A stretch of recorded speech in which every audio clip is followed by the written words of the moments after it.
Hola amigos, bienvenidos al quinto capítulo de Wine Clubs. Este es el segundo capítulo de la serie Geología de Vino.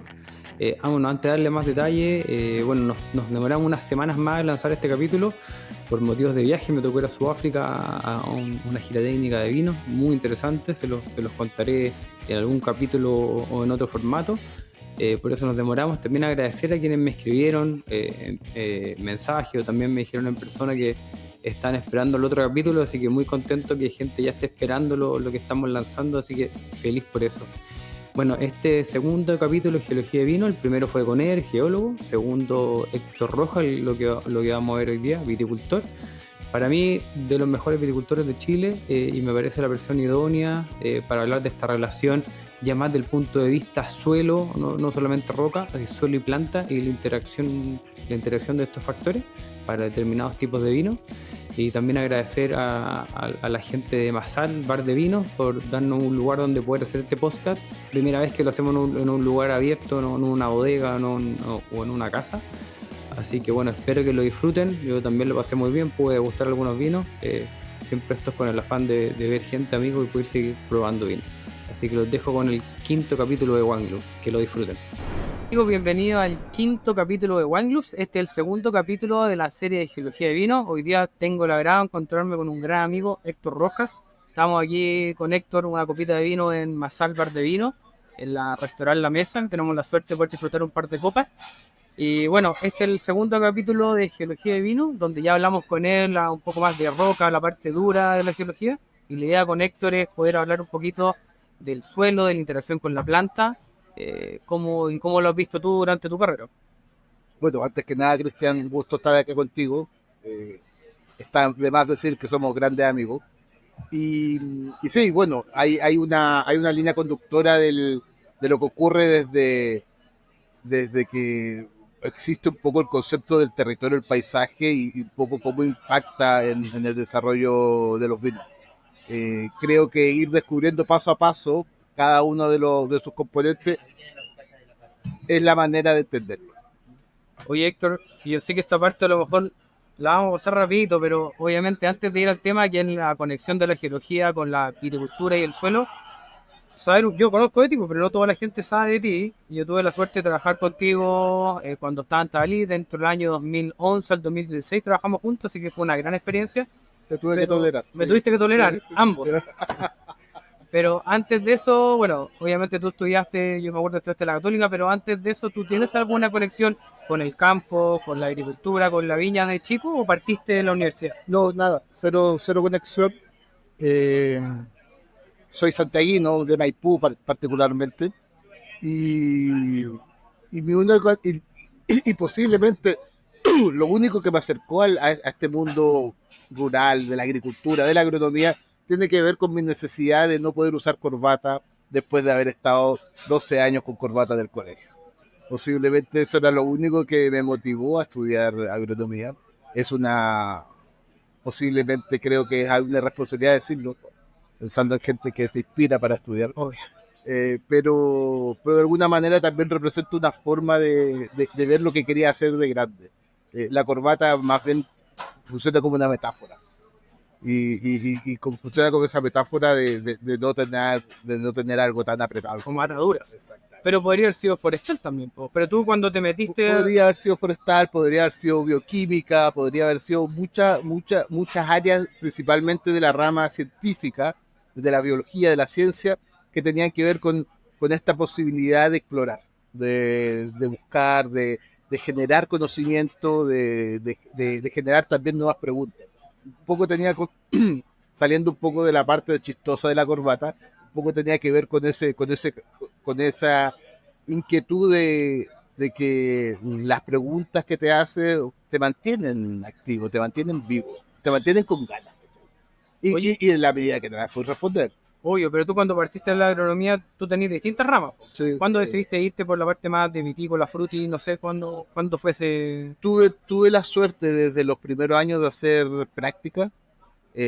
Casualmente la práctica fue en fruticultura, lo que me llamó mucho la atención porque de alguna manera la fruticultura en Chile producto de la década de los 80 y gran parte de lo que pasó en los 90 era una fruticultura bastante avanzada técnicamente, con muy buena generación de conocimiento, y automáticamente eso me enganchó esta posibilidad de que habían publicaciones chilenas, la revista Frutícola, Aconen, me acuerdo que era la revista del mundo frutícola muy fuerte, con donde había constantemente material, información, citas de estudios, de paper. Entonces, vi que ese rubro, desde que empecé a hacer estas prácticas, era muy activo en este tipo en la generación de información, en la generación de tecnología, en la generación de conocimiento. Y eso me llamó un poco a mirar ese mundo de la fruticultura, y ya después un poco más con lupa dentro de la fruticultura. Principalmente la enología lo tomé como una cosa circunstancial cuando estaba en la universidad, solo inquietud personal.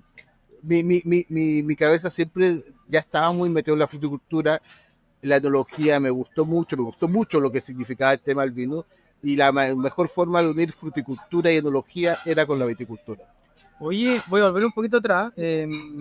No había tema agrícola, pero ponte tú, vino el fin de semana en la casa, de repente día domingo, ¿no era normal o era raro? No, es decir, era caro.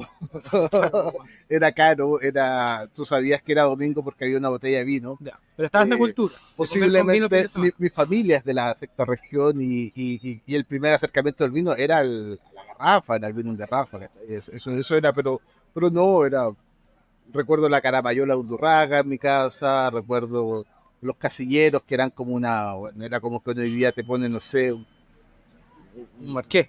sí, un Un Melchor, no Melchor, sé, claro. algo.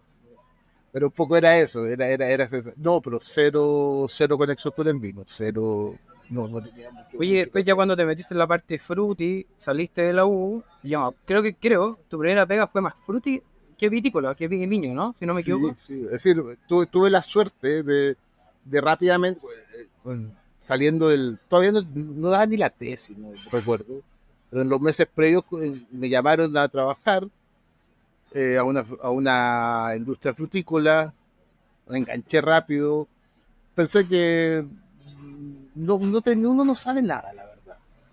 En la U, pues, salís. Y salí a este trabajo que te están dando un trabajo en un huerto frutal. No eran las variedades o las especies que yo había con las que había trabajado en mis prácticas, eran pomaces principalmente. Lo tomé, no me hice muchas preguntas. Ya como A que veces, fuiste nomás. uno no se hace, 23 años no se hace las preguntas. Tuve la suerte justo que en esa propiedad había unas pequeñas superficies de viñas que estaban para la viña indómita, que eran propiedades del mismo dueño de la frutícola. En este caso, Manuel Sánchez, que era el principal accionista del Curto en ese momento, y que también tenía esta viña, estaba formando esta viña. Y ahí estaba tuve este primer acercamiento ya laboral con la viticultura. Y terminando este periodo en este lugar que era un poquito más lejos, era a la orilla del lago Colbún, donde está el proyecto hoy día, muy cerquita del ¿Del proyecto Rafa de Quinoz? Rafa. eh, tuve la suerte de que me llamaran por una postulación vía el diario, la revista El Campo, me llamaran a la postura. A la antigua, por Sí, el diario, pues. la antigua. Y ahí conocí a Michelle, me entrevistó Michelle, Jorge Castillo, las dos Pero personas. perdón, cuando tú estuviste en esta pega que era como fruticultura general más las viñas, ahí tú hiciste la conexión, empezaste a trabajar con viña y pues dijiste yo me quiero ir por ahí. Te ponéis que a un fruti, no, en otra área me refiero. Era, el trabajo en la fruticultura era súper desafiante, es decir, era armar una carrera ahí donde tenía muchas herramientas para andar muy bien, ¿cachai? Pero no, de alguna manera volví a la viña, algo que me parecía interesante desarrollar, porque seguía el vino muy presente en mi cabeza como algo que me interesaba, y que dedicado a las manzanas lo iba a perder completamente. Entonces, al tener esta oportunidad, pegué el salto de la séptima a la sexta región, y nuevamente fue bien instintivo el cambio. Era de alguna manera consolidar estas dos inquietudes que tenía como estudiante, que era el trabajo en terreno, en el huerto, en este caso en el viñedo, y la conexión con el vino. Oye, no es por sacar la cuenta de la edad, pero cuando te fuiste al Apostol, más o menos, ¿qué año era? Como para poner en contexto. Año 2000, Año 2000. ¿eh? Año 2000, Y ahí boom. trabajáis directamente con... Ahí trabajaba con Jorge Castillo, que era el otro viticultor que ¿Ya? había, que veía el requinoa. ¿Ya? A mí me dejaron parado en Apalta, debajo de esos cerros, y Michel Friu era el director técnico de la empresa, Perfecto. de este caso, Casa del Apostol. ¿Y qué tal esa escuela y esa experiencia? Yo creo que eso es súper interesante porque al final aprendes métodos, aprendes un nivel de exigencia Alto. alto en términos de pos de la calidad, pero también paralelamente fue súper enriquecedora el paso por el Apostol porque eran tan estrictos en muchas cosas que hacían, porque así se hacían. Era Eh, como medio clásico francés, esto se viene haciendo hace siglos así y lo esto vamos a lo seguir hacemos haciendo así, así. no nos preocupa. Y eso automáticamente gatilló muchas preguntas, gatilló el desarrollo de muchas cosas que hicimos en la Apostol inicialmente.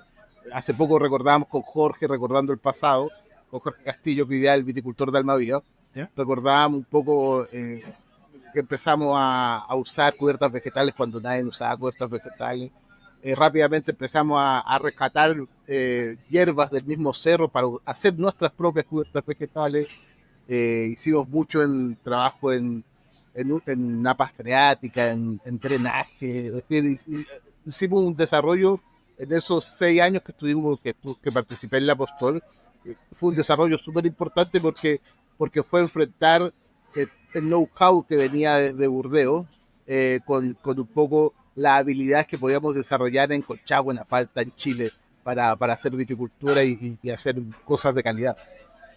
Hoy una pregunta y siempre me la hago porque siempre viene esta influencia francesa, sobre todo bordolesa, con el paradigma de distintas cosas que forma trabajo.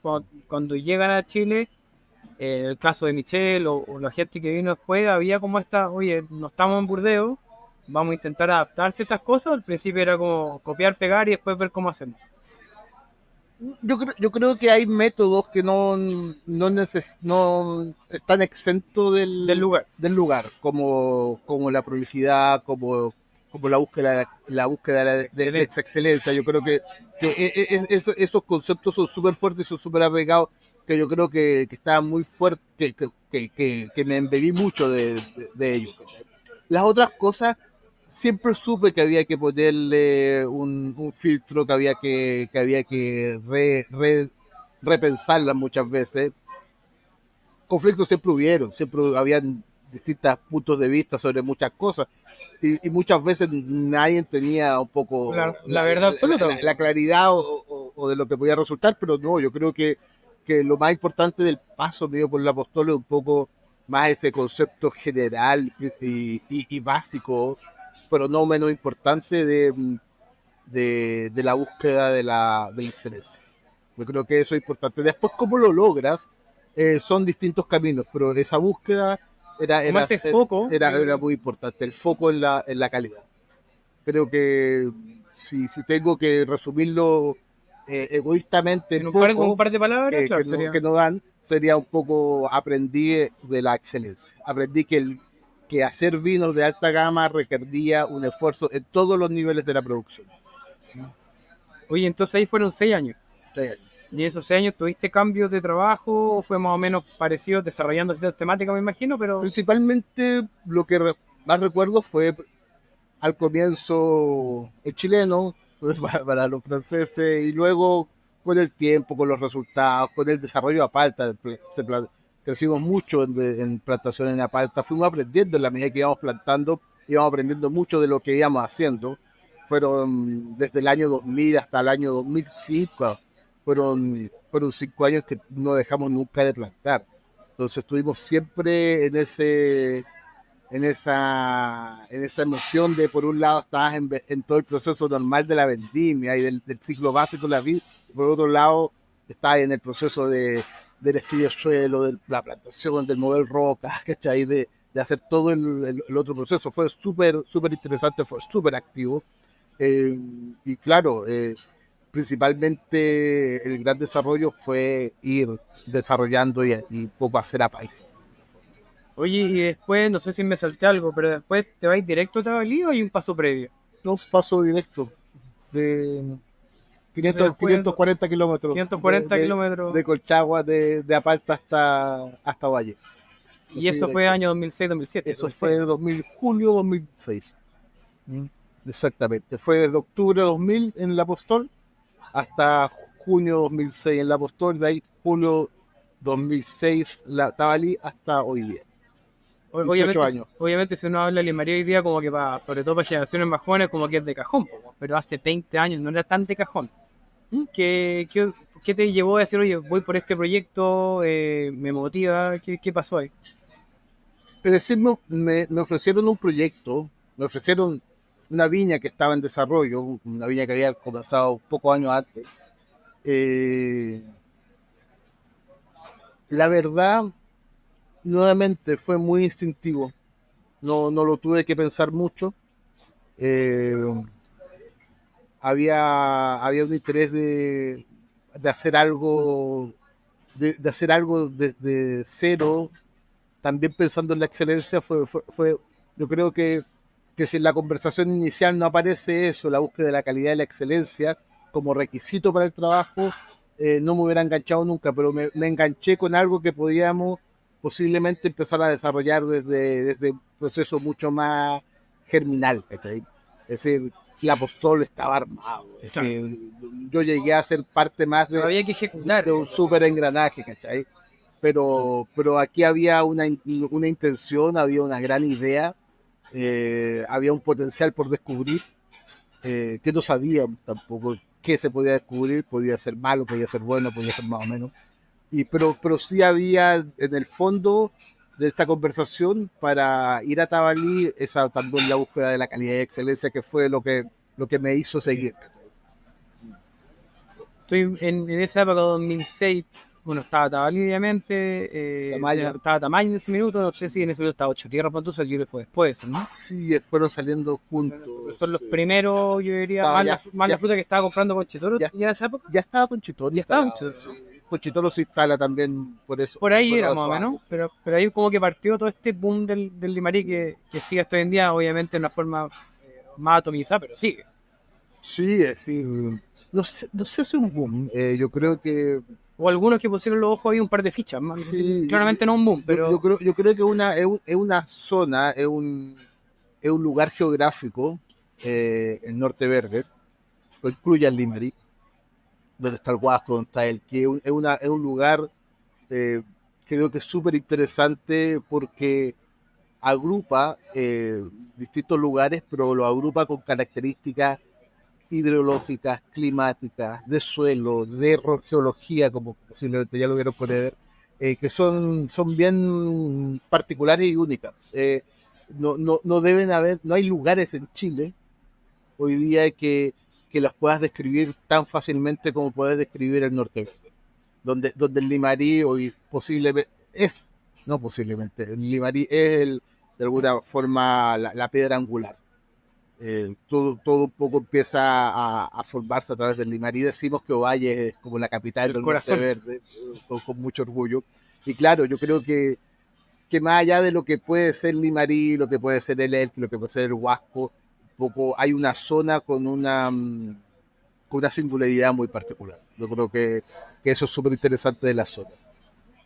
Oye, yendo un poco a la temática para conversar hoy día, que esta relación, y me llama, inicialmente, por lo menos de la parte geológica, siempre está como esta relación de decir, este tipo de suelo me da tal vino, como una asociación, por decirlo de alguna forma. Pero por eso quiero ir, y tú te saltáis, y no hay primero, este tipo de suelo me condiciona de cierta forma la viticultura también, o me da una cierta expresión, un cierto tipo de suelo. Siempre veo transacciones que son como más fáciles, que son como oye, en tal lugar del mundo hay un tal tipo de suelo y da tal tipo de vino. Así me parece que parte. Voy a partir un poco atrás también. Cuando partieron en Apalta, ya habíamos tú trabajando con Michel y con el equipo francés, decir, oye, este terroir por este tipo de suelo, tú me podría dar algún tipo de vino, y estaba esa conversa. No era tan... No, la conversa en la etapa de Colchagua tenía mucho más que ver con la empírica. Habían viñedos que daban ciertas características especiales de vino. Y eso se tenía muy bien identificado. Pero no se avanzaba a mirar adentro, abajo del sol. ¿Y cuándo? Habían sectores, habían viñedos que por la probada de la uva, por las vinificaciones anteriores, resultaban siempre más interesantes. Que es un tema más de observación. Era algo muy de la empírica. Eso había, es decir, hoy día lo que se sabía en el año 2000, 2001, la técnica, a lo que se sabe hoy día es un mundo de diferencia. Hay un mundo de información, además hay una globalización de la información. Posiblemente el año 2000 ya se había escrito mucho de terror en el mundo, pero no teníamos acceso, no había acceso, viajábamos muy poco, como para también ir a verlo en situ. Entonces, claro, veíamos esto como algo muy lejano. Incluso recuerdo que mis profesores de la Universidad Católica me decían que el terror era un marketing. Imagínate el nivel de ignorancia. Entonces, claro, era darte cuenta que ahora hoy día tú miras para atrás y te dices, no, estas cosas ocurren, estas cosas pasan. Y eso hace 20 años, bueno, hace tanto. Efectivamente, el lugar, el territorio, el clima, el suelo, la roca que dio origen a ese suelo, todo importa. Y todo tiene un efecto, y todo tiene... Y está en nosotros hoy día en descubrir cuál es ese efecto. Yo creo que ese es el tema. Por eso soy súper categórico en decirte un suelo no da características particulares del vino. Hablar de un suelo y hablar de un vino es hablar de que pasan millones de cosas entre medio. Entonces, no es posible solamente aislar. Hay una correlación, sí, hay una correlación. Sabemos que ciertos tipos de suelo dan vinos con ciertos perfiles. Yo la veo en el norte verde. Yo sé que los climas costeros, donde hay presencia de calcario, los chardonnays tienen un comportamiento similar, independiente que hay distintas manos, distintas tecnologías, distintas cosas. Hay un hilo conductor que, mirando el clima, mirando todos los factores, posiblemente el suelo es el hilo conductor.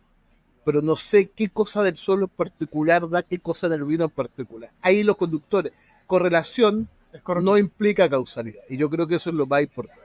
Hoy día están nosotros, en los que estamos haciendo estos trabajos, en los que estamos haciendo estos vinos, es un poco ir poco a poco desenredando esta madeja y ir encontrando ciertas cosas. Por ejemplo,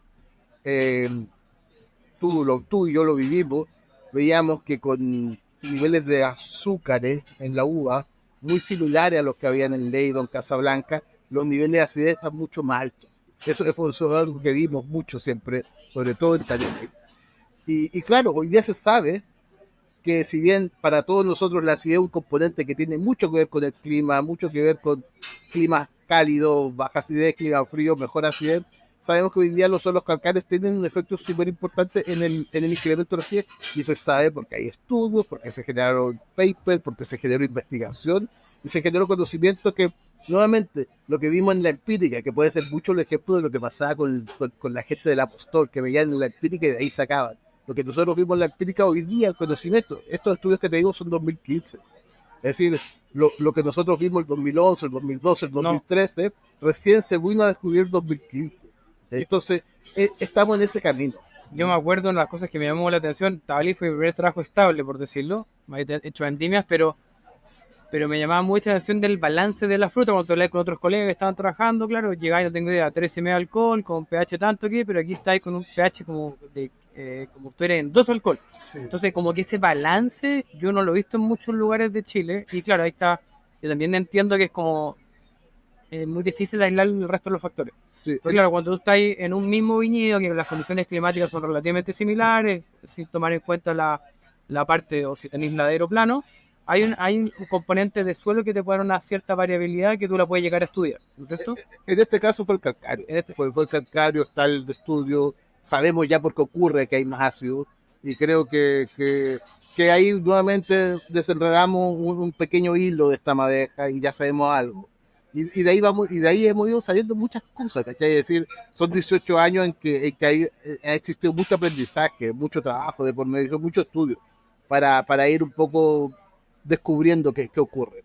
Porque al descubrir lo que ocurre, cómo ocurre, también pueden modular lo que ocurre. Saber la operativa. A mí ha sido una de las cosas que siempre me asocian mucho al suelo, al concepto de los lugares.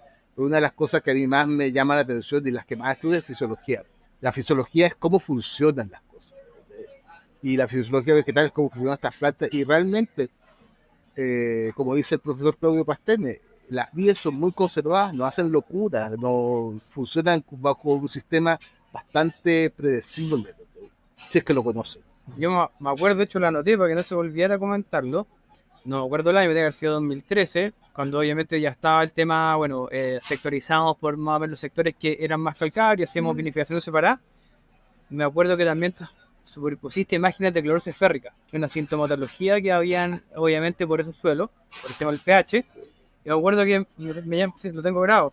Tú superponías, tenías un mapa de suelo, tú superponías el mapa de clorosis férrica, que es una sintomatología que había, y al final, en la sintomatología que había, eran los sectores que tenían más carbonato de calcio.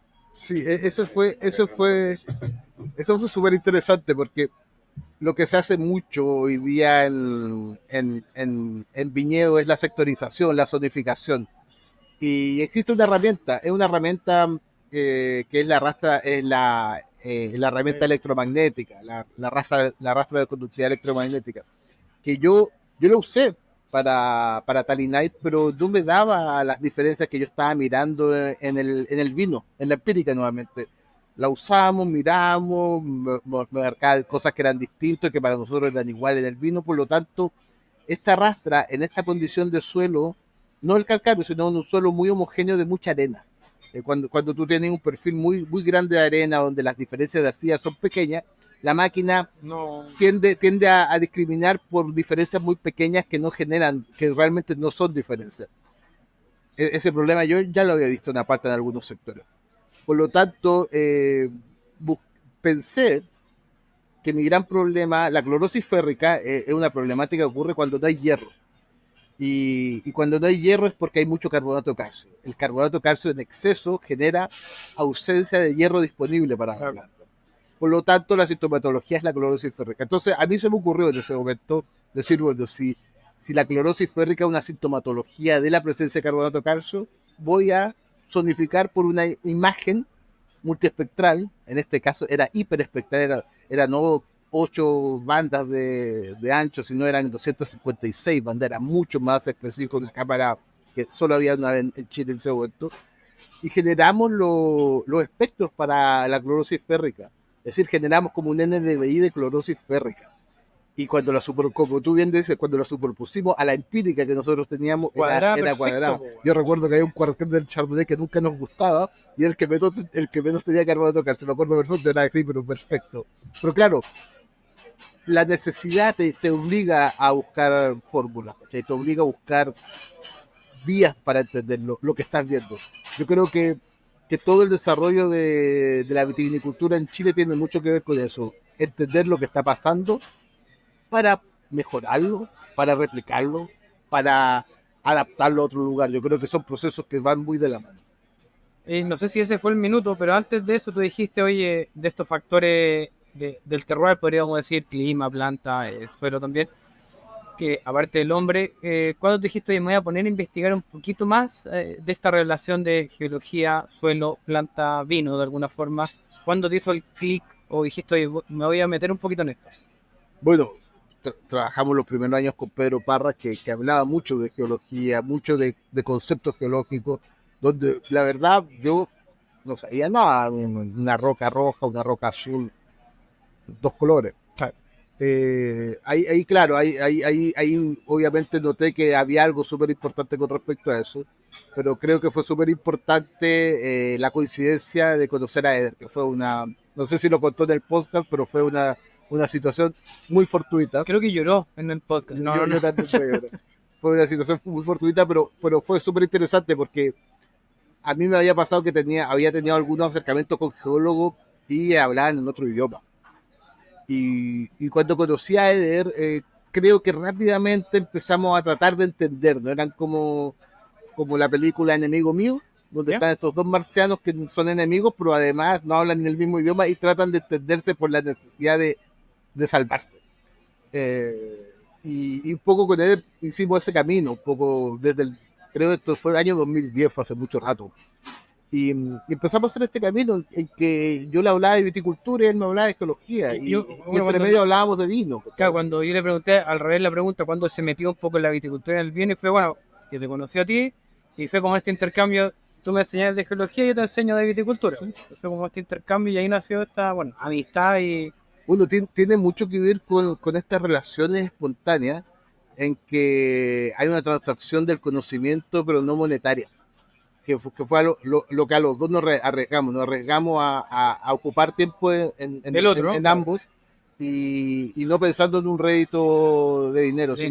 sino solo pensando en saber más. Y eso es súper interesante porque no había una presión, no había un compromiso, había un hambre por saber, por descubrir, como te digo, voy a volver a insistir en el tema, como entender lo que estábamos mirando. Yo creo que todo se ha tratado mucho de entender lo que se ve, lo que resulta, poder entender por qué resulta. Bueno, yo creo que ahí tenemos que hacer un capítulo con él también juntos, pero... Sí, ahí vamos llorando, vamos a abrazar. Pero me hacía mucho esa reflexión de que eso le permitió el entender desde la vereda que él tenía, meterse en este mundo. Y un poco ya yendo a la viticultura, yo estoy ya entendiendo que están estas diferencias, no me iré a la parte del vino, pero en la viticultura y en el manejo que tú haces del viñedo, con la información que tú tienes de la geología, podríamos decir. ¿Cómo tú te acercáis un poco a eso o cómo basáis tu manejo entendiendo las diferencias que tiene el suelo?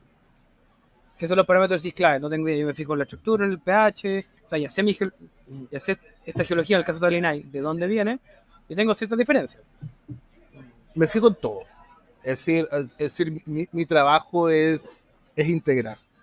Es primero recopilar la información, análisis, mapa, descripciones, estaciones meteorológicas. Es decir, es recopilar toda la información y mi trabajo principal es hacer una digestión de la información para a partir de eso generar ciertas planes de manejo o ideas de plan de trabajo. Uno tiene generalmente muchos planes de manejo que nunca funcionan, los va cambiando, pero mi trabajo radica principalmente, y así yo lo veo, en generar información,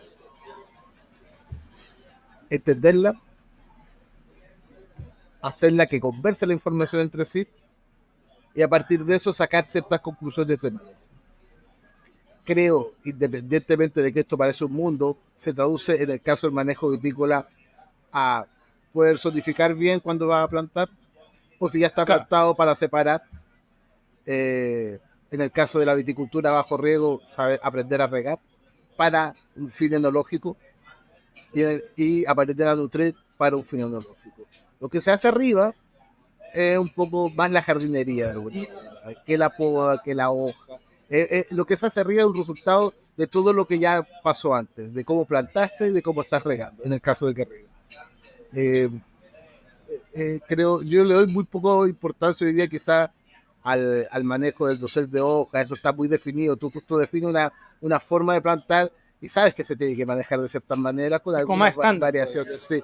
Pero creo que gran parte del desarrollo tiene mucho que ver con cómo hacemos que esta planta esté en un entorno donde pueda funcionar bien y expresar todo su potencial.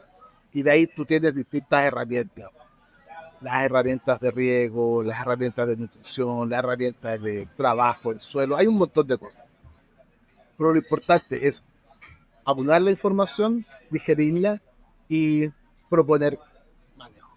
Y la geología siendo un input más, ¿no? Y el input es un dato más clave, ¿cachai? Tú yo he aprendido con Eder, cuando aprendes de geología, sé que ahora si reconozco la roca, sé por ejemplo cuál posiblemente va a ser la textura del suelo, o el suelo qué textura va a tener, puedo saber cuáles nutrientes pueden haber o mayor en menor cantidad. Es decir, empiezas a generar datos, una data súper importante. A mí, por eso, las veces que he tenido la suerte de trabajar con él, después de Tabalí, me ha ayudado con varias cosas en el Maule, productores, campos. Y una de las cosas, por lo menos, que a mí me llamó mucho la atención, aparte del tema de ese detalle, es como, a veces de repente, ¿qué onda? Corriendo puede ser, es como mirar el paisaje y a inferir en base al paisaje. Oye, esta formación es por esto, esta formación es por esto, en esta parte probablemente hay una sedimentación o aquí hay un movimiento, no sé, de masa, pero es como a mirar los paisajes de otra forma, no tan micro, sino a mirar en una escala mucho mayor.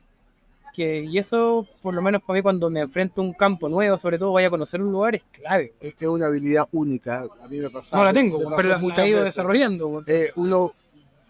Tú estabas y yo tuve cerro. Estos son cerros. Cuando alguien está al lado tuyo y te dice, no, eso tiene tales características, esto es otra cosa, esto no es el mismo cerro, es eso, el poder, nuevamente, tener data y la empírica y tener resultados a partir de eso. Y todo tiene este mismo proceso de alguna manera mental. Bueno, a mí, yo creo también esas son las cosas que me voló la cabeza. Esta pregunta me la he hecho bastante y no sé si tengo la respuesta, ¿verdad? Cuando uno te ponía a pensar en las distintas formaciones geológicas o distintos tipos de suelo que dan, ¿cuál podría decir si tú tenés que aunar algunas características como que impactan en gran parte a la vid? No sé, pues tú te das la estructura del suelo, a la química del suelo, ¿cuáles son los factores que tú decís, esto me siento diferencias muy grandes, que me permiten diferenciar por los distintos suelos? No, yo tengo la respuesta para esa vez que tú ya. Yo tengo una teoría, pero quiero escuchar la tuya primero. Principalmente los distintos tipos de roca que dan distintos tipos de suelo, Correcto, ¿eh? dependiendo de los agentes que meteorizaron y erosionaron esa roca. Los distintos suelos al final lo que es clave en la calidad es la administración hídrica. Es decir, tú puedes tener hoy día suelos tan disímiles geológicamente como una pizarra y un calcáreo. Son suelos que vienen de pizarra, suelos que vienen de calcáreo, que tienen diferencias gigantescas desde su mineralogía, desde su composición química, desde su edad, desde los factores que formaron ese suelo a partir de esa roca, pero tienen en común características hídricas súper similares. Y yo creo que entender, por eso para mí es tan importante el componente del riego en la viticultura bajo riego, porque lo que es importante en el suelo es cómo gestionan el agua. Eso para mí es la piedra filosofal de la vitivinicultura. Y claro, cómo gestionan la agua del suelo tiene que ver principalmente con muchas propiedades físicas del suelo. Y eso tiene que ver mucho con su origen. Entonces, y eso va obviamente de la mano de la ecología. Pero para mí, son los que gestionan muy bien el agua, generalmente tienen muy buena, producen cosas súper interesantes. No lo habíamos conversado, yo tenía una teoría más o menos, yo también pensaba que la capacidad... Me la robaste la teoría. No, pero la capacidad de retener el agua y en los minutos que lo hace, como si tú regas, en el fondo hay suelos que por ABC, si tú quisieras que rente, si tenía un invierno renta, usted no drena. Esta capacidad de tener el agua en el minuto necesario, o la poca agua en el minuto necesario, yo también creo que es la clave para los suelos y cada uno tiene su característica. Mira, y la verdad, te voy a ser muy sincero, yo esto que te digo no fue idea mía, esto yo lo leí. Y no recuerdo que se lo leí, pero voy a buscarlo. Pero claro, decía de este tipo de calidad, suelos cualitativos para vida, decía, son suelos que el exceso de agua lo puedan drenar, pero cuando falta agua la puedan sostener. Eso era de alguna manera la pieza clave. Como la clave. Exactamente. Obviamente, cuando yo digo eso y lo pienso técnicamente, estoy hablando de dos suelos muy distintos, pero hay suelos que tienen esas capacidades, que como que drenan el exceso, pero cuando ya queda poca, no la pierden a ir a cero. Mantienen un nivel mínimo que yo creo que ahí está un poco ese entendimiento. Y esos suelos, indistintamente de su origen geológico, siempre van a ser interesantes para el cultivo de la vid, para vinos de alta. Me queda clarísimo. Yo creo que respondimos varias preguntas que creo, bueno, no sé si la respuesta es final, pero yo creo que yo también comparto. Pero por ahí va la cosa. Pero, más que por ahí va, es una súper buena línea de trabajo para poder encontrar cosas. Oye, y bueno, tú principalmente por lo que trabajáis en Talinay, lo que trabajáis también en otros campos que tiene Tabalí, ¿cuál es el principal desafío? Ponte tú, que también, yo me acuerdo, había muy poca información porque en Chile no hay, básicamente suelos calcáreos. ¿Sí? El principal problema fue el tema nutricional, fue el desconocimiento que había a nivel estructural. ¿Qué fue para ti el principal decir, oye, ¿qué hago aquí? Sí, había poca información, pero estaba. Pero no en Chile. O sea, tuviste que empezarte a mirar, no tengo idea. O sea, Es el, creo que yo lo que aprendí en mi primer trabajo en la Apostol y luego lo aprendí mucho más fuerte en Tabali, era que lo primero que necesitas es información. Es lo mismo, información, data, entendimiento, correlaciones, digestión de la información y conclusiones. Y ese es un proceso natural para resolver problemas. De alguna manera, no es un método científico como tal, porque faltan algunas etapas, pero sí es un proceso lógico para resolver problemas. Y, y lo que y si en algún futuro pienso qué pasó en mi etapa Tabali, de la misma manera que en la Apostol aprendí de la excelencia pues de la calidad, yo creo que en Tabali aprendí mucho del camino de la respuesta a la problemática. Es como el proceso para responder de un problema. Siempre está la información, siempre hay alguien estudiando. A veces solamente te falta encontrarlo. oye, y el otro dos, para separar, porque bueno, está lo que es Talinay, está lo que el viñedo que está en altura donde sale Roca Madre, y está también lo que estáis viendo hoy día en Santiago, que es DOM. Maipo, sí. Maipo, que es un poco a grosso modo a nivel de suelo he visto. ¿En Maipo? En primero en Talinay, perdón, donde viene básicamente el viñedo de Roca Madre y después en Maipo. Roca Madre es roca volcánica de tal. Es una ladera de un cerro de la cordillera de los Andes a 1600 metros de altura. Son suelos volcánicos, son esta roca máfica, es decir, ferromagnesiana, como diría mi amigo Eder. Es decir, son rocas ricas en hierro y magnesio. Manganeso. Y, y, y, y evolucionan a suelos de textura más bien fina. No tanto arena, pero sí quizá a componentes más ricos en arcilla. Son andesitas. La andesita, es decir, lo más común y lo más conocido como roca volcánica son principalmente los basaltos, pero andesita es la que le da el nombre a la cordillera de los Andes, la principal que hay. Es interesante un poco darse cuenta que es una zona donde la roca todavía está en este proceso muy intermedio de ser suelo. O más joven, cuando te comparar con la costa. Por lo tanto, claro, es un gran perfil con mucha presencia de una roca meteorizada, donde en el intersticio de las rocas hay formación de suelo, súper interesante, porque uno siempre se imagina el suelo como horizontes que van hacia abajo. Acá tú ves el horizonte de rocas de la Calicata y ves las rocas ocupando gran parte del espacio, pero entre las rocas, entre las grietas de la roca, ya se empieza a percibir, ya se forma suelo, ya hay suelo ahí, porque ves raíces. Es como loco ver esa etapa previa. Las raíces no son capaces de crecer en la roca. Si hay una grieta, roca, y hay una raíz entre medio, es porque hay suelo. La raíz no puede crecer entre dos rocas inertes, ¿okay? O inertes para la raíz. Posiblemente con un poquito más de vida en 1000 años, ¿okay? Pero claro, tú te das cuenta que ahí el suelo está entre las grietas de esta roca todavía en meteorización. Eso es súper interesante, Roca Madre. Y por lo tanto, es un perfil quizás muy poco efectivo en términos de cantidad de suelo, pero muy profundo. Y yo tenía siempre la inquietud hasta dónde llegaban mis raíces. Un viñedo joven, un viñedo que tiene 13 años, 14 años, va para los 14 años. Entonces, hace 2 inviernos dijimos, vamos a hacer una calicata. ¿Hasta dónde lleguemos? Es decir, principalmente hicimos un gran riego y queríamos ver hasta dónde llegaba el agua. Esa era la primera inquietud que teníamos, ver cómo avanzaba en el perfil de esta roca quebrada con suelo en los intersticios de la roca. Y claro, llegamos, yo creo que la calicata llegó a los 3,20 metros de profundidad y si bien muy poca densidad de raíces, siempre raíces. Y eso fue súper interesante. Y claro, esa cantidad de raíces se asociaba a la cantidad de suelo que había, pero por donde había suelo, donde había grieta, habían raíces. Más de 3 metros. Es súper choro. Y pensando que eran parras más jóvenes. Joven, 14 años, como te decía.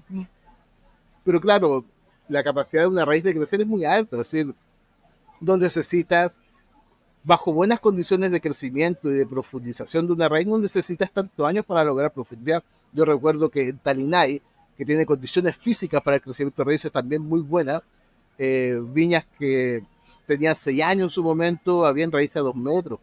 Es decir, No necesitas, cuando las condiciones son buenas, muchos años para que la raíz explore esos lugares. La raíz va a crecer donde estén las condiciones de crecimiento. Si no están las condiciones, la raíz no va a crecer. Oye, ¿el campo Maipo en Dom? Es súper interesante, Don, porque es Maipo, pero está catalogado en esta pésima clasificación chilena como costa, costa 150 kilómetros de la costa. Claro. Eso lo vamos a dejar para otro. Gente muy inteligente que hace esta definición. Y O con intereses girados. exacto, con una viña por más cerca, más cerca de la costa. Pero bueno, en el caso de nosotros es una anécdota un poco el tema. Lo interesante de Don es que nosotros todos tenemos en Chile esta idea geográfica de que hay planicies costeras, hay cordillera de la costa, hay valles centrales y cordillera de los Andes. Y todos creemos que eso es Chile. Y ese Chile que te acabo de escribir ocurre recién de Pelequén al sur. De Pelequén al sur está esa condición así como te la describo. Como de foto, claro. Como es la foto que todos imaginamos que es Chile, como ese corte transversal de Chile. Pero del Pelequén al norte ocurren otras cosas. No ocurre eso. Principalmente estos valles centrales son islas que hay entre valles, donde la cordillera de los Andes y la cordillera de la costa se cruzan. Se abrazan, ¿cachai? Y eso no está descrito en este gran panorama que va de Pelequén al sur. Pero de Pelequén al norte existen estos valles, Cachapoal, Maipo, Aconcagua, en donde las cordilleras conversan entre sí y de alguna manera se forman hitos súper importantes de la viticultura. Está el Valle de Palta, está Peumo en esas condiciones, y bueno, y de alguna manera el viñedo Dom también está en la misma condición, pero en este abrazo se llama ¿cómo se llama el primer túnel que hay de Santiago hacia Valparaíso? Es el túnel Lo Prado. ¿Lo Prado? Sí. Ese abrazo se llama Lo Prado, en el caso de Maipo, en donde se junta la cordillera de la costa con la cordillera de los Andes, y en esa ladera sur está emplazado el viñedo, principalmente en un cono coluvional. Es decir, se genera el abrazo este-oeste, cordillera de los Andes, cordillera de la costa, se genera un cono coluvional, depósito de rocas, y a partir de ahí se forma este suelo donde está establecido este viñedo. Ladera sur, que es muy interesante por un tema térmico que ocurre en Chile, y estos suelos bastante jóvenes de alguna manera que tienen nuevamente este componente interesante en calidad. Cuando hay exceso drena, y cuando falta, las arcillas que hay retienen. Sí, yo creo que vuelven a hacer la lógica. El viñedo súper cualitativo, súper interesante en lo que nos resulta. Doma ha sido un vino que empezamos a hacer desde el 2015, y recién el sábado con unas visitas probé una botella de 2015 y el vino está pero paradísimo, y creo que bueno, es un muy buen ejemplo de estas zonas geográficas de Chile, que son estos valles que se unen cordillera, y que sobre todo son laderas sur. Yo creo que es súper interesante este ejercicio en términos de lo que hay en esta parte de Chile.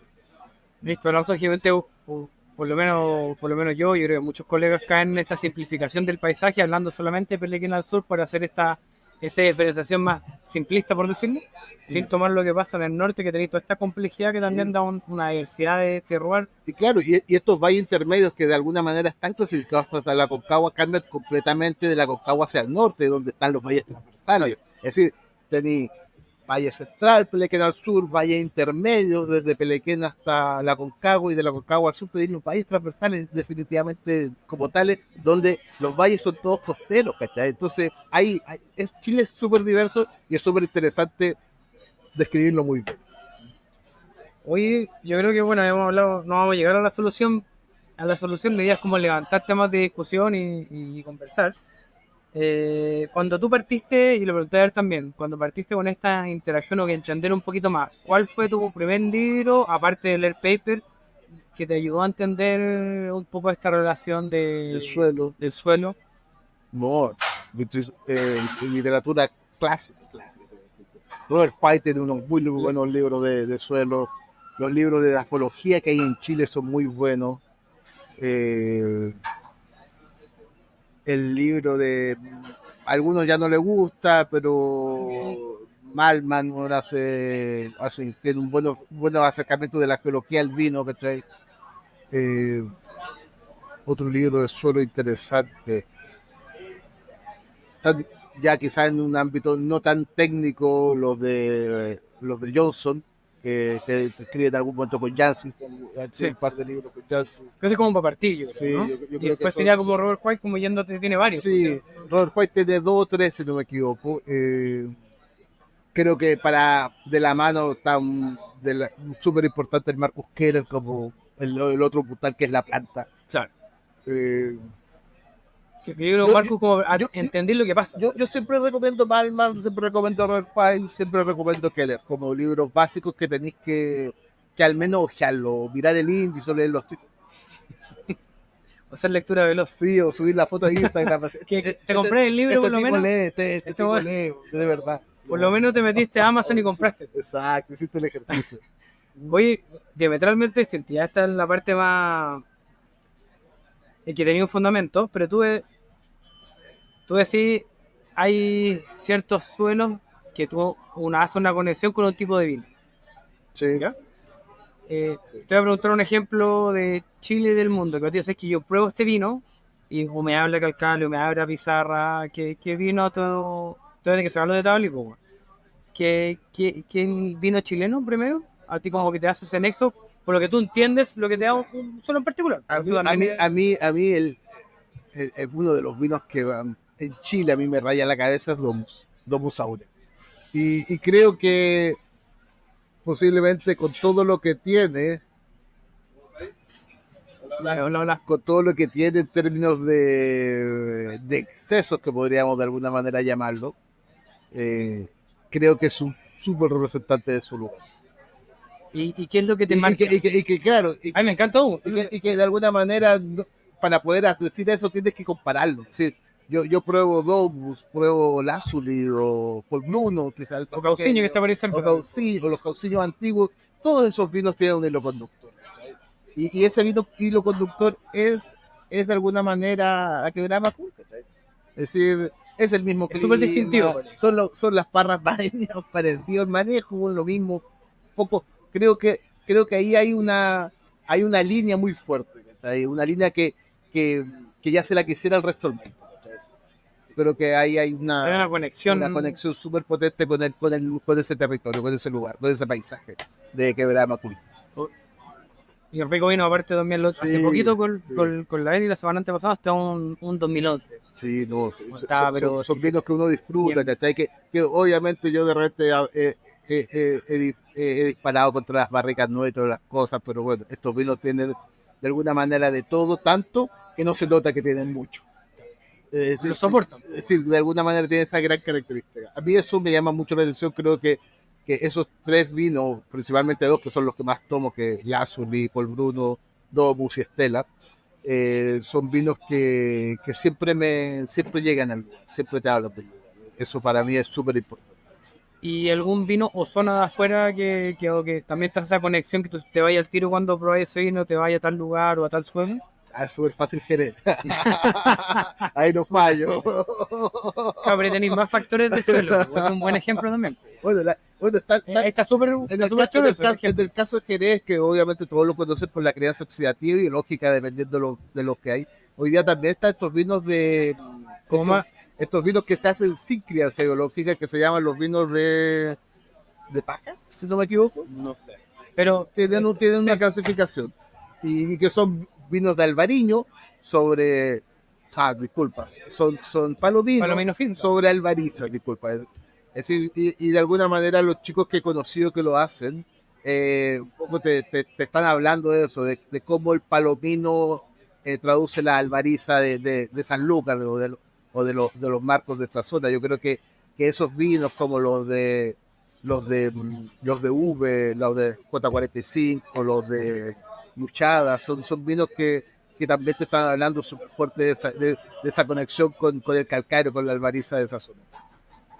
Me cuesta más, es decir, sí. uno podría ir al lugar común y hablar de Borgoña, hablar del lugar, pero claro, me cuesta más porque si bien he tenido la suerte de probar harto, hay algunas conexiones que no son siempre iguales. Es decir, si tú, Borgoña hoy día está pasando un fenómeno súper choro, no sé si choro, pero hoy día los vinos jóvenes de Borgoña se pueden tomar. Tenéis que esperarlo, si no, no los tomáis, imposible. No, y se pueden tomar porque están bien. Es decir, me ha pasado que he estado tomando Borgoñas de 12 años, 13 años y están más o menos muertos, con mucha rabia, porque lo guardaste, quizás Claro, 8 años, exacto, 8 años estuvo ahí gastando electricidad en la cava, el vino maldito, y te lo tomaste con más ilusión, y era un 2009, un 2008, y por otro lado ahorita un 2018, un 2017 y están mucho más vinos. Entonces hay algo que está cambiando ahí que quizás me cuesta más entenderlo. Oye, y si tú te voy a sacar de los suelos que trabajáis, si tuviera que oye, un suelo que te falte por trabajar que te gustaría, eso, oye, me gustaría hacer viticultura, no tengo idea, en este tipo de suelo o en alguna región Que yo creo que por el desafío. Yo creo que lo que más me gustaría, independiente si volviera a ser aluvial, si volviera a ser coluvial, si volviera a ser calcáreo, si fueran pizarras, que yo nunca he trabajado arriba de pizarras, o de metamórficos, como hablando más del grupo, creo que lo interesante, más allá del suelo, esto es un poco el proceso. A mí el proceso de hacer algo, bueno, es un poco lo entretenido. El tener problemas, el agarrar data, rascarte la como cabeza. Como partir de cero. Sí, nuevamente todo este proceso de la generación de algo, a mí eso me excita. Me excita mucho, me excita mucho. Voy a cambiar de tema mejor por mi seguridad. Oye, y más coloquial, ¿eh? Pero siempre les pregunto con la gente que entrevisto, con Doro más grande que te hayan mandado. Decir, oye, ¿qué voy a hacer? ¿Un manejo? Voy a decir, son varios. Oye, dije, esta variedad en este suelo era calado y la cagué. No tengo idea, algo que tú te acordís que te haya quedado grabado. Bueno, yo creo que hay un condoro constante que hemos tenido siempre en Tabalí, que hemos intentado ponérmelo donde se nos ha ocurrido. Porque así como... Esta vez la hacemos. Es que ya por cansancio tiene que en algún momento pegarlo. Yo creo que por no nos ha costado mucho. No así Cabernet Franc, que ha sido súper interesante, pero con Merlot siempre lo hemos intentado y ha sido un camino jodido. Creo que eso como en grandes rasgos, errores del día a día, millones. Es decir, de repente pasa mucho que, un poco lo que te digo, tienes toda la data y toma una decisión y mala decisión porque te faltaba data, ¿cachai? Entonces vuelves atrás y te dices, bueno, ¿cómo no miré esto? ¿Cómo no me fijé que esto estaba acá encima, me estaba gritando que algo iba a pasar y no me di cuenta? Yo creo que es el error sobre el mismo procedimiento de trabajo es un error que a veces ocurre. En el caso mío me ocurre. Es decir, ser más prolijo a veces en quizás detenerte. Muchas veces el trabajo no te permite a veces detenerte. Eso es como que porque tenéis poco tiempo conjeturáis con menos datos. Exactamente. Yo creo que a veces pararte a hacer una pausa, es decir, incluso pararte a hacer esa pausa del ocio. Para un poco digerir, para quizás mirarte más de un dato que no lo estás mirando tanto, ¿verdad? Yo creo que muchas veces que me han dado, he tenido como errores, un poco siempre he vuelto sobre el error a mirarlo donde me equivoqué y muchas veces no haberme percatado o no haberle dado importancia.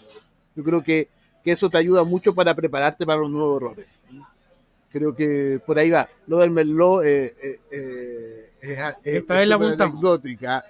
Errores que uno ha tenido que enfrentar son muchos. Hay veces que la persona, la bomba no cortó el riego y se quedó regando 4 días un viñedo. Por inundación. Haciendo arroz. O que estábamos poniendo un nutriente y un nutriente, no sé, con actividad usínica que subieron la dosis por error y transformó siendo un herbicida usínico, se transformó sin quererlo. Entonces, no, errores hay muchos. Pero los errores que yo realmente siento son esos cuando no me detuve a mirar. Esos duelen más. Sí, esos son los que te dañan de alguna manera y que te hacen, te sacan el callo. Oye, y dos preguntas finales. ¿Cómo ves tu conexión, o sea, esta conexión que ya hay, y hay más estudio y hay más información del suelo con la planta y por ende en los vinos de cierta forma? en el futuro va a seguir como a lo mejor más gente tomando, interesándose un poco más, o algo que comentó él también, o hay otras disciplinas que faltan meterse en dentro de todos los componentes del terror, a lo mejor no faltan disciplinas por meter todavía. Sí. Él me comentó una, pero que me hizo harto sentido. Sí. Pero, ¿cómo ve el futuro de esto? Yo creo que, por ejemplo, si bien hay mucha información, el clima sigue siendo algo casi mitológico. Cuando tú generas información climática, se genera mucha información, pero nunca estoy seguro si es de tan alta calidad en términos de lo que tú puedes concluir. Yo creo que todavía hay gente preguntándose hasta dónde calculamos la hora frío, ¿cachai? Hay cosas muy básicas. Es decir, hay cosas que están ahí, que están arriba, pero cuando tú pones una estación meteorológica te entrega tanta información que un poco poder gestionar esa información se transforma en algo muy difícil y terminas perdiendo información o perdiendo data. ¿Cachai? Yo creo que queda mucho por hacer en términos climáticos hoy día, no por la cantidad de la información, sino como la procesas. Procesamiento. Y qué información es útil. He escuchado tantas barbaridades con respecto al clima, que lo que importan son las máximas promedio del mes más cálido, todo lo que importa el día y la noche. Es decir, cada persona usa lo que más le conviene según dónde está parado. Pero hay poca información como este es un parámetro que sabéis que como, no sé, como todos seguimos la evolución de los grados Brick en madurez, no existe alguien que diga, ¿sabes que este parámetro el climático es un parámetro que hay que seguir, que es importante, que tiene que ver con estado fenológico? Estoy hablando de 10 grados. ¿Cachai? Se usa tan poco, está tan bien descrito que nadie lo usa. ¿cachai? Entonces, por eso te digo, yo creo que hay una pata coja, no porque no esté la información, no haya que generar, sino que hay que acercarla. Oye, ¿y cómo ves a Héctor Rojas en 10 años más? Me encantaría jubilado mirando la playa. Pues creo que es la mejor respuesta que me han dado. Pero posiblemente mi hija hoy día tiene 12 años, 10 años más. ¿Se queda todavía en la universidad por Roja? Puede estar todavía posible, no, si es que está en la universidad, si es que toma esa decisión, claro, de estar ahí todavía trabajando, me imagino, espero. ¿Pero qué te gustaría desarrollar? O qué porque yo creo que más a mí me pasa también, soy ya harto honesto también, no por el tema de edad, pero como seguir motivándote, o sea, como buscar desafíos, lo que sé tú, como partir con proyectos de cero. Sería algo lindo como para mí la motivación es una hueá diaria. Es decir, hay días que uno anda cansado, efectivamente, pero puta, yo todos los días salgo súper motivado. Es decir, siempre me hago siempre salgo a trabajar y pienso, estoy muy en broma. ¿Qué cagada me iba a quedar hoy día? Y eso es una súper motivación. Pero de alguna manera, hablando de broma, tiene mucho que ver con lo dinámico que es la actividad. ¿Cachai? Es decir, si tú le buscas cosas, le buscas información, buscas cosas que puedan interesarte más sobre ciertos aspectos de tu día a día en estos trabajos, siempre va a haber información. ¿cachai? A mí hoy día lo que me complica es un poco tener más tiempo para poder tener. Hoy día hay mucha información, me gusta, de repente miro paper que tengo que lo imprimo porque me cuesta leer el computador, lo imprimo, lo archivo, lo marco, los dejo se van y lo empiezo a mirar. Qué rico tener un mes entero para estar nuevamente en la playa, en la terraza, y listo, paper, que estáis tranquilo. A mí eso me entretiene, ¿no? Para mí no es una tarea, esas cosas me entretienen. Por eso la motivación es algo que para mí es, puede ser una tontera lo que digo, pero para mí es algo súper diario, producto de que la dinámica del trabajo es muchas veces no sabes qué resulta, así, no sabes qué va a pasar, no sabes dónde sales en la mañana, no sabes dónde vas a terminar más tarde, y creo que eso a mí me genera mucha motivación. Bueno, un poco para ir terminando, no por tirarte flores, pero me ha tocado trabajar con distintos viticultores y yo creo que lo que más rescato es como esa hambre, el saber el por qué, no porque esto pasa, porque sí, no. Y yo creo que eso te diferencia de la parte profesional. Pero yo creo que eso es algo que se rescata, algo que también hace cuestionarse varias cosas, no darlo por sentado, sino que investigarlo, hacer pruebas.